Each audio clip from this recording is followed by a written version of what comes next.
In this section, we'll be looking into force balance equation of idealized elements, guidelines to determine transfer function of a mechanical translation system, and also basic Laplace transforms required to solve problems related to this.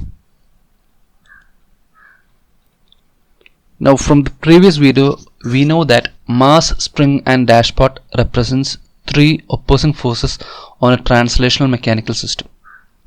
Thus, when we consider a translational mechanical system, we can safely say that it will be a combination of these three forces in various strengths. Thus, to analyze such a system, all we would require is to individually find out the effect of these forces and add them up. Hence, it will be a good idea to know the force balance equation of these idealized elements. So the idealized elements here means the single element, either mass or spring or dashpot, considering the other factors as negligible or even zero. So if you're considering a mass element, you consider the elasticity as well as the friction as zero, whereas if you consider a dashpot, which is basically a frictional element, you consider the mass as well as the elasticity is zero, and so on. So that is what we are going to do. We are going to individually look at each element and find out how they are related to the applied force. And then if you need to calculate the transfer function for a given system, what you have to do is you have to find out the force balance equation of that system for the individual elements. Let's look into ideal mass element. Now consider an ideal mass element shown in figure which has negligible friction and elasticity. So the consideration is that the mass element only has mass, doesn't have any kind of elasticity, nor does it provide any friction. Let a force F be applied to it. What you're doing is you're applying a force F onto the mass element. Now the mass will offer an opposing force which is proportional to the acceleration of the body. Okay, that is what you have to remember. If it is a mass element, then the opposition offered by that mass element will be proportional to the acceleration of the body. We know that from the basic equation that F is equal to ma. So that is what we are going to use here. So let F be the applied force, F is the applied force, and let Fm, where m stands for mass, F subscript m is equal to opposing force due to the mass. Now if x is the displacement of the body due to the force applied, now you are applying a force, you can assume that it moves in the same direction as the force. Now if x is the displacement that has occurred on the mass due to the force applied, then acceleration will be d square x by dt square. Thus we can say that Fm, opposing force due to the mass element, is proportional to d square x by dt square, or Fm is equal to m into d square x by dt square, where m is the mass of that element. And by Newton's second law, we know that F is equal to Fm, force applied is equal to the opposing force. We know that F is equal to Fm, where Fm is the opposing force due to mass element, is equal to m into d square x by dt square. Now that is all about ideal mass element. Next we move on to ideal frictional element. Now consider an ideal frictional element or a dashpot shown in figure which has negligible mass and elasticity. So we are only considering the frictional part of it, we are neglecting mass as well as elastic property of the body. Now let again a force F be applied to it, and the dashpot will offer an opposing force which is proportional to the velocity of the body. In case of mass, it was proportional to the acceleration, whereas when it comes to dashpot, it is proportional to the velocity of the body. Now let F be the applied force, and Fb is equal to the opposing force due to friction, because B is how you represent dashpot, capital B is how you represent dashpot. So F subscript B is equal to the opposing force due to friction. And if x was a displacement of the body due to the force applied, then velocity v is equal to dx by dt. So Fb is proportional to dx by dt, or Fb is equal to capital B into dx by dt, and by Newton's second law, F, which is the force applied, is equal to Fb, which is the opposing force due to frictional element, equal to B into dx by dt. Now here you can see that it is an ideal dashpot with one end fixed to the reference.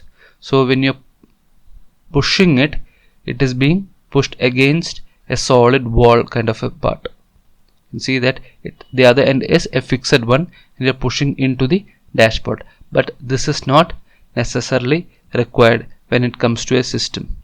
Now you can have a dashpot like this, where the ideal dashpot has a displacement at both ends. There is x1 as well as x2. Now how do you find out the equation for such a system? Now we can apply a force to a dashpot which is already moving at a velocity of dx2 by dt. Okay, this dashpot is already moving at a velocity of dx2 by dt. Now let that force produce a velocity of dx. Now you know that we are applying a force into such a system. Now let that force produce a velocity of dx1 by dt. Then the dashpot will experience a net velocity of dx1 by dt minus dx2 by dt. This phenomenon is represented by a dashpot having displacement at both ends. The dashpot will offer an opposing force which is proportional to the differential velocity of the body. Why? Because just imagine that if x1 was equal to x2, it was already moving at dx2 by dt. Now if you are applying a force which produces again a displacement of x2, then there is no any net force that is being experienced by the dashpot, because it's already moving at a particular velocity and you are only giving a particular additional force which makes it continue moving the same velocity. That means that you are actually not applying any kind of force. That means there is no additional force being applied. Now only the difference between these two will produce any additional velocity and thereby any additional force on the dashpot. That's why it is said the dashpot will offer an opposing force which is proportional to the differential velocity of the body.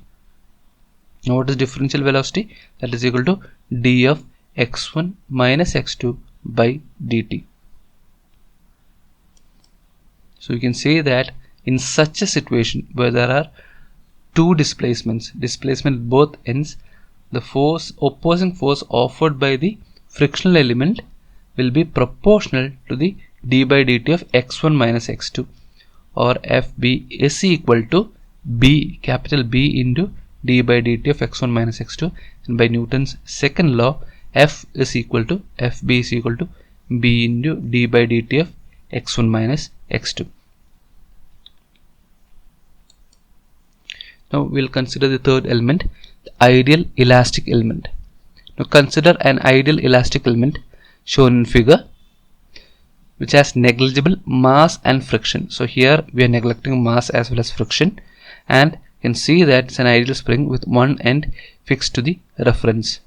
Now to this we are applying a force F, and naturally what will happen? The spring will offer an opposing force which is proportional to the displacement of the body. How much displaced the spring is being, how much it is being compressed, or how much it is being expanded, it is proportional to that displacement. The opposing force will be offered by the spring. Now let F be the applied force, and Fk is the opposing force due to elasticity. And if x is the displacement of the body due to the force applied, then Fk is proportional to x. Remember, if it was mass, it was proportional to acceleration. If it was dashpot, it was proportional to velocity. If it is spring, it is proportional to displacement. Thus you can say that Fk is equal to k into x, and by Newton's second law, F, the applied force, is equal to Fk is equal to k into x. Now just as in the case of dashpot, we can have ideal spring with displacement at both ends, and that is being shown here. You can see that the spring has two displacements, x1 and x2. Now what is happening? We can apply a force F to a spring which is already displaced by a distance x2. It is already displaced by x2. Now let that force produce a displacement of x1, the force that we have been applied. Let that force produce x1 an additional displacement, then the spring will experience a net displacement of x1 minus x2. That is the net displacement that it will experience, because it's already being moved x2. Now you are again giving x1. Now this is the net displacement, and it is proportional to this net displacement. The opposition will be offered. This phenomenon is represented by a spring having a displacement at both ends. Thus, the spring will offer an opposing force which is proportional to the differential displacement of the body. Now, what is differential displacement? That is x1 minus x2. So Fk is proportional to x1 minus x2, or Fk is equal to k into x1 minus x2, where k is a spring constant, and by Newton's second law, F is equal to Fk is equal to k into x1 minus x2. That covers the force balance equation of idealized elements. Now let's look on to the guidelines to determine the transfer function of mechanical translational systems. You know that to obtain transfer function of a given system, what do you have to do? We need differential equations governing that system. Now, to obtain these differential equations, we first identify nodes present in the system and then write force balance equations at these nodes by creating free body diagram at these nodes. Now this is a summary of what is to be done to obtain the transfer function of a system. Now let's look into the detailed steps. How can we do this? So what are nodes? The nodes of a system are meeting points of elements. Generally, the nodes are mass elements in the system. In some cases, nodes may be without mass elements. Now, how do you represent that?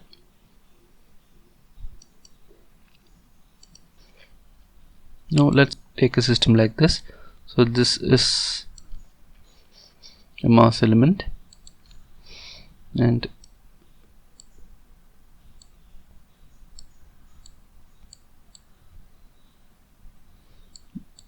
this is a dashpot,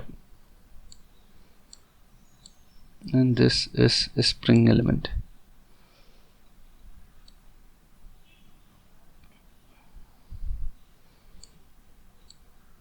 This is under dashpot.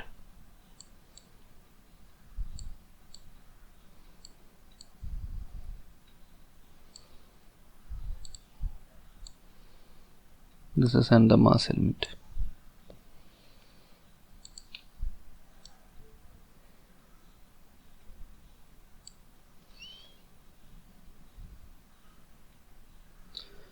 Now you can see that the elements are being met at this point. So here the node is this mass element, say M1. This is M1. This M1 acts as a node or a meeting point of the elements such as the dashpot as well as spring, and this M1 is also meeting point of this dashpot. And if this is M2, then M2 is the second node. So in this system we have two nodes, M1 and M2, where M1 is the meeting point of these elements, mass, dashpot, spring as well as this dashpot, whereas for M2 only this dashpot as well as mass element is there. Now it is not necessary that you can only have like this. You can probably have like this also. You can have a spring like this that is being connected.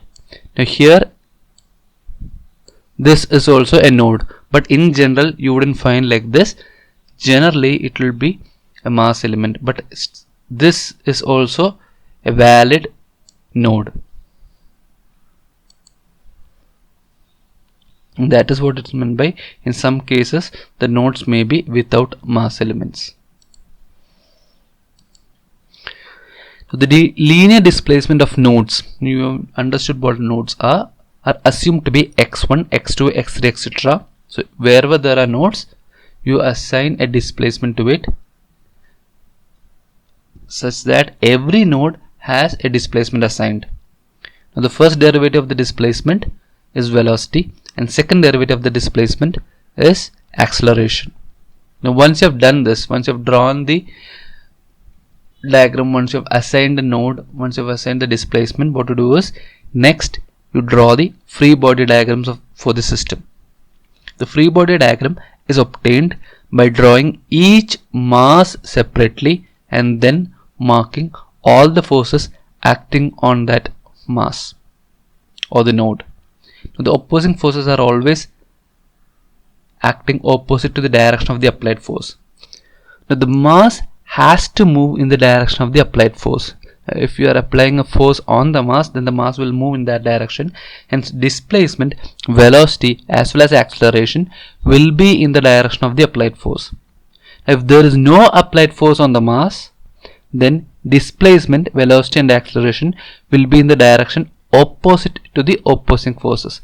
Suppose there is no any directly applied force on the mass, then just look at in what direction the opposing forces are. Then if you find out what is the direction of the opposing forces, in the direction opposite to that, the displacement, the velocity as well as the acceleration will occur. Now, for each free body diagram, write one differential equation by equating the net force equal to mass into acceleration. Now, if the net force is negative, it means the body is decelerating. That is, in general, this occurs when there is no applied force on the given node.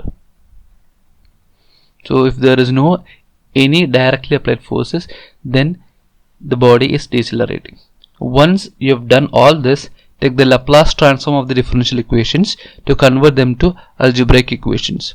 Then rearrange the S-domain equations to eliminate the unwanted variables and obtain the ratio between output variable and the input variable.